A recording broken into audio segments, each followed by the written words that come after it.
नमस्कार, आप सुन रहे हैं उत्तराखंड मुक्त विश्वविद्यालय का सामुदायिक रेडियो बदलते शहर की धड़कन हेलो हल्द्वानी 91.2 की तरंगों पर। मैं हूं हर्षिता मेहता, पत्रकारिता और मीडिया अध्ययन विद्या शाखा में सहायक अध्यापक। पिछले व्याख्यान में हमने जाना था कि संचार क्या है, उसकी प्रक्रिया क्या है और उसके साथ कार्य कौन कौन से हैं। आज हम आगे बढ़ते हैं और दो बेहद दिलचस्प सवालों के जवाब खोजते हैं। पहला, संचार कितने प्रकार का होता है, और दूसरा, क्या संचार सिर्फ शब्दों से होता है। अब आप सोच रहे होंगे, अरे शब्दों के बिना संचार यह कैसे होगा। तो साथियों, जरा अपने मन में एक तस्वीर बनाइए।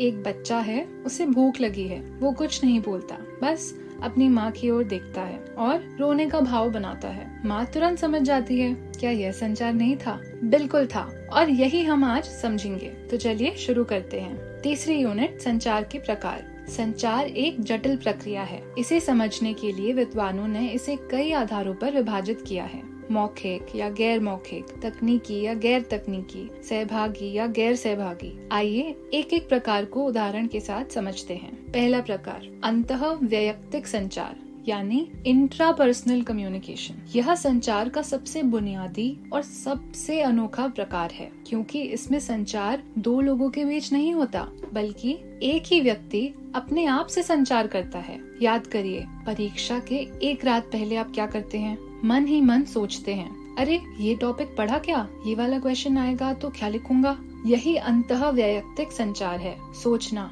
चिंतन करना, कल्पना करना, स्वप्न देखना, ये सब इसी के रूप हैं। एक फिल्म निर्देशक जब कोई सीन बनाने से पहले महीनों उस सीन को अपने मन में जीता है, वो अंतः वैयक्तिक संचार कर रहा होता है। एक कवि जब कविता लिखने से पहले शब्दों को अपने भीतर सुनता है, वो भी यही करता है। एक महत्वपूर्ण बात, डेनिस मैकवेल के अनुसार अंतः वैयक्तिक संचार संचार पिरामिड की पहली और सबसे जरूरी सीढ़ी है। हर तरह के संचार की शुरुआत यहीं से होती है। दूसरा प्रकार, अंतर वैयक्तिक संचार यानी इंटरपर्सनल कम्युनिकेशन। जब दो व्यक्ति आमने सामने बैठकर बात करते हैं, तो यह अंतर वैयक्तिक संचार है। दोनों बारी बारी से संप्रेषक और ग्रहणकर्ता बन जाते हैं। जैसे आप अपने दोस्त से कॉलेज कैंटीन में बात कर रहे हैं, आप कुछ कहते हैं, वो सुनता है और फिर वो जवाब देता है। तत्काल फीडबैक मिलता है। अगर कोई बात समझ नहीं आई तो तुरंत पूछ सकते हैं, अरे ये क्या कहा तुमने।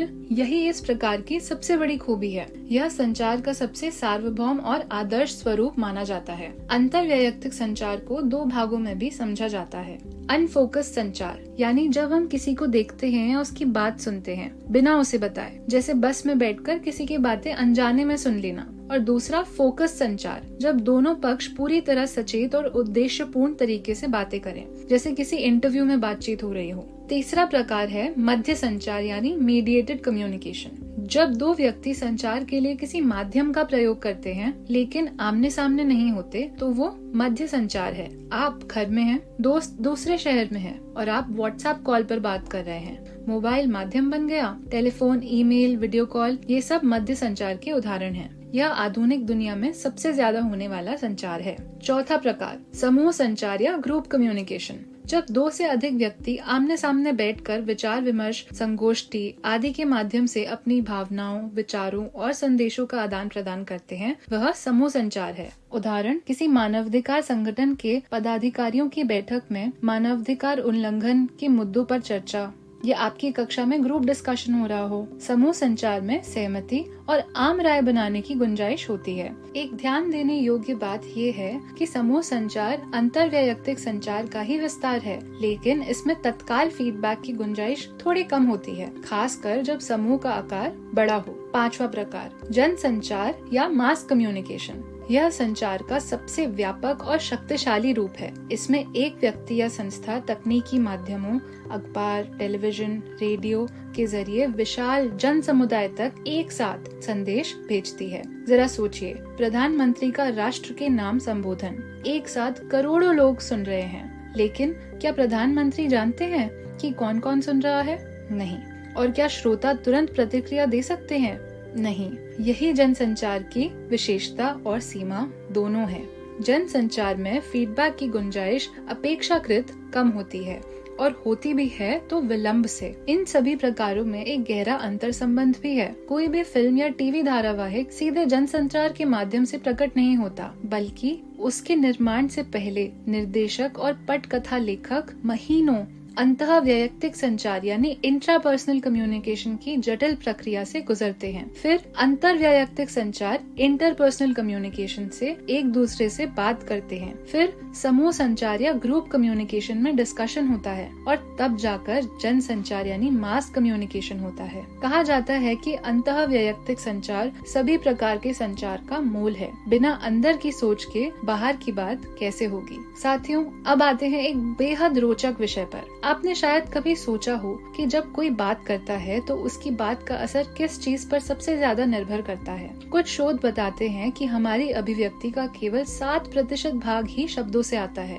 बाकी 93% हमारे हाव भाव, आवाज का उतार चढ़ाव और शारीरिक भंगिमा से आता है। सिर्फ 7% यानी जो आप बोलते हैं उससे ज्यादा जरूरी है आप कैसे बोलते हैं। अब बात करते हैं संचार के शाब्दिक घटक की। पर संचार के शाब्दिक घटक को समझने से पहले हमें भाषा को जानना भी जरूरी है, क्योंकि भाषा ही संचार की रीढ़ है। भाषा संचार का सबसे सशक्त माध्यम है। भाषा संस्कृत की भाष धातु से निष्पन्न है, जिसका अर्थ है व्यक्त वाणी में बोलना। भाषा के 2 मुख्य रूप हैं। मूक भाषा, जिसमें वाणी का प्रयोग नहीं होता।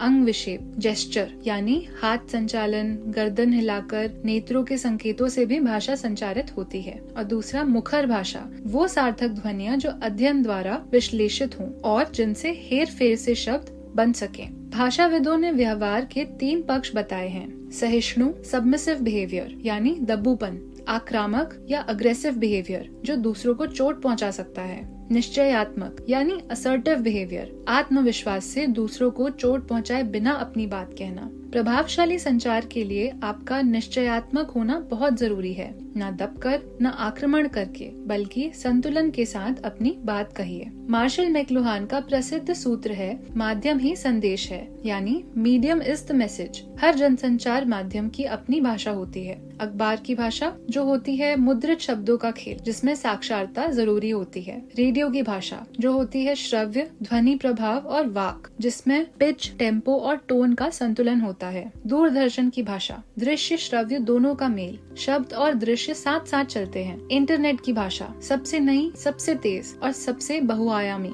भारत के संविधान की 8वीं अनुसूची में 22 भाषाएं शामिल हैं। हमारा देश भाषाओं की एक अनमोल धरोहर है। और अब शब्देतर यानी नॉन वर्बल कम्युनिकेशन की बात करते हैं। जब शब्द चुप हो जाते हैं तो क्या बोलता है?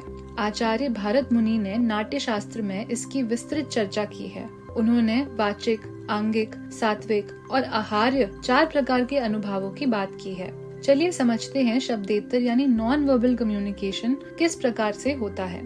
आंखें या eye contact. To communicate more confidence and polish, keep your head up and vary the direction of your gaze. Eye contact emphasizes a point and establishes trust. यानी आंखें हृदय की वाणी हैं। जब कोई वक्ता बोलते समय अपनी नजरें नीचे रखता है, उसका वक्तव्य का प्रभाव कम हो जाता है। आपने अपने अध्यापक से सुना होगा, मेरी आंखों में देखो। यह अकारण नहीं कहा जाता। शारीरिक भंगिमा यानी बॉडी लैंग्वेज या काइनेसिक्स। एक अध्यापक यदि कक्षा में सावधान की मुद्रा में खड़ा होकर व्याख्यान दे रहा है या हाथ पैर इधर उधर घुमाते हुए अजीब मुद्राएं बनाते हुए बोले, दोनों का प्रभाव बहुत ही अलग होगा। An erect posture lends additional assertiveness to your message. सीधी मुद्रा आपके संदेश को दृढ़ता देती है। फासला यानी प्रोक्सेमिक्स। वक्ता और श्रोताओं के बीच का फासला संचार में गहरा प्रभाव डालता है। बहुत दूर से संदेश प्रभाव नहीं करता और बहुत नजदीकी भी असुविधाजनक हो जाती है। ध्यान दीजिए, किसी भी माइक पर बोलते समय वक्ता का चेहरा अगर माइक से बिल्कुल नजदीक हो तो आवाज साफ नहीं आ रही है। यही फासले का संचार पर असर है। माइक को थोड़ा दूर रखना जरूरी होता है। मुखाकृति, फेशियल एक्सप्रेशंस। संस्कृत में कहा गया है, यत्र आकृति तत्र गुणाः वसन्ति। जहाँ सुंदर आकृति है वहाँ गुण रहते हैं। आपकी मुख मुद्रा से आपके गुणों का परिचय होता है। क्या आपने किसी को मुस्कुराते हुए चेहरे से क्रोध प्रकट करते हुए देखा है? ऐसी स्थिति में सम्प्रेषण सार्थक नहीं होता, यानी भावनाएं और मुखाकृति एक होनी चाहिए। संकेत और भंगिमा यानी जेस्चर्स। बिहारी का एक दोहा बड़ी सुंदरता से इसे समझाता है। बतरस लालच लाल की मुरली धरी लुकाए, सौं करे बौहनी हंसे, देन कहे नटी जाए। राधा ने कृष्ण की बांसुरी छुपा दी, पूछने पर कसम खाई कि नहीं है, लेकिन भौहें बता रही थी कि है। शब्दों से इनकार, भंगिमा से स्वीकार, यही शब्देतर संचार की ताकत है। वाचिक स्वर यानी वॉइस टोन या पैरा लैंग्वेज, आपकी आवाज, उसका उतार चढ़ाव सब कुछ बता देता है। मान लीजिए किसी से कहा जाए आप बहुत अच्छे हैं। अगर स्वर कोमल और सच्चा हो तो वक्ता वाकई तारीफ कर रहा है, लेकिन अगर कोई कहे आप तो बहुत ही अच्छे हैं तो यह व्यंग्य है। एक ही वाक्य दो बिल्कुल अलग अर्थ सिर्फ स्वर की वजह से। रेडियो पर वक्ता को विशेष ध्यान रखना होता है सुर या पिच का, ताल या टेम्पो का, और स्वर यानी टोन का। इन तीन चीजों का सही संतुलन रेडियो की भाषा को प्राणवान बनाता है। प्रवाह यानी फ्लुएंसी, सामान्यतः भाषा का प्रवाह आवश्यक है। शब्दों, वाक्यों को तोड़ तोड़ कर बोलने से या बहुत जल्दी जल्दी बोलने से संप्रेषण में बाधा होती है। समय यानी टाइमिंग। पश्चिमी चिंतक एरिस्टोटल किसी भी नाटक की सफलता के लिए 3 गुणों की अनिवार्यता मानते हैं: समय, स्थान और कार्य की एकता। Unity of time, action and place. यदि कोई बात उचित समय में उचित स्थान पर कही जाए तो उसका प्रभाव अक्षुण्ण होता है। जरा सोचिए, रात को 2 बजे किसी को फोन करके हैप्पी बर्थडे बोलना और सुबह उठते ही बोलना, दोनों का प्रभाव अलग होगा। समय का ध्यान रखने पर आपका संप्रेषण प्रभावशाली हो जाता है। पहनावा या ड्रेस और अपीयरेंस, जो वेश, देश, स्थान और परिवेश के अनुरूप नहीं होता वह आपके पूरे व्यक्तित्व को अप्रभावशाली बना देता है। आपका पहनावा आपके स्तर, आपकी सोच को अभिव्यक्त करता है। फिल्मों में विदूषक यानी कॉमेडियन को प्रायः विकृत वेशभूषा में दिखाया जाता है, इसलिए वो हंसी का कारण बन जाता है। पहनावा भी संचार करता है। याद रखें, संचार के शब्देतर घटक आंखें, भंगिमा, फासला, मुखाकृति, संकेत, स्वर, प्रवाह, समय और पहनावा, ये सब मिलकर आपकी बात को प्रभावशाली या प्रभावहीन बनाते हैं। तो साथियों, आज हमने क्या क्या सीखा, चलिए एक बार फिर दोहराते हैं। यूनिट 3 में हमने सीखा संचार 5 प्रकार का होता है: अंतःवैयक्तिक इंट्रापर्सनल कम्युनिकेशन, अंतर्वैयक्तिक इंटरपर्सनल कम्युनिकेशन, मध्य संचार मीडिएटेड कम्युनिकेशन, समूह संचार ग्रुप कम्युनिकेशन और जन संचार मास कम्युनिकेशन। अंतःवैयक्तिक संचार में अपने आप से संवाद होता है जो सभी प्रकारों की नींव है। अंतर्वैयक्तिक संचार में 2 व्यक्तियों के बीच संचार होता है और तत्काल फीडबैक संभव होता है। मध्य संचार किसी माध्यम के जरिए किया जाता है, जैसे कि फोन या ईमेल। समूह संचार 2 से अधिक व्यक्तियों के बीच में विचार विमर्श होता है। जन संचार तकनीकी माध्यमों से विशाल जन समुदाय तक किया जाता है और यहाँ फीडबैक देर से मिलता है। यूनिट 4 में हमने सीखा अभिव्यक्ति का 93% हाव भाव और स्वर से आता है, केवल 7% शब्दों से। भाषा के 2 रूप होते हैं, मूक और मुखर। जन संचार के हर माध्यम की अपनी विशिष्ट भाषा होती है। शब्देतर घटक आंखें, शारीरिक भंगिमा, फासला, मुखाकृति, संकेत, वाचिक स्वर, प्रवाह, समय और पहनावा होते हैं। प्रभावशाली संचार के लिए भाषिक और भाषेतर दोनों घटकों का सही संयोजन जरूरी है। साथियों, क्या आपने कभी चार्ली चैपलिन की फिल्में देखी हैं? बिना एक शब्द बोले सिर्फ संचार के शब्देतर घटकों से उन्होंने सर्वकालिक यादगार फिल्में बना डाली। और हमारे देश में भरतनाट्यम, कथक, ये भी तो शब्देतर संचार के ही अद्भुत रूप हैं। संचार सिर्फ बोलना नहीं है, जीना है। मेरा नाम है हर्षिता मेहता और आप सुन रहे हैं उत्तराखंड मुक्त विश्वविद्यालय का सामुदायिक रेडियो बदलते शहर की धड़कन हेलो हल्द्वानी 91.2 की तरंगों पर। अगले व्याख्यान में हम 5वीं और 6ठी यूनिट की बात करेंगे। तब तक के लिए आप नोट्स बनाइए, उदाहरण सोचिए और हाँ, अब संचार के साथ साथ अपनी बॉडी लैंग्वेज पर भी ध्यान दीजिए। नमस्कार।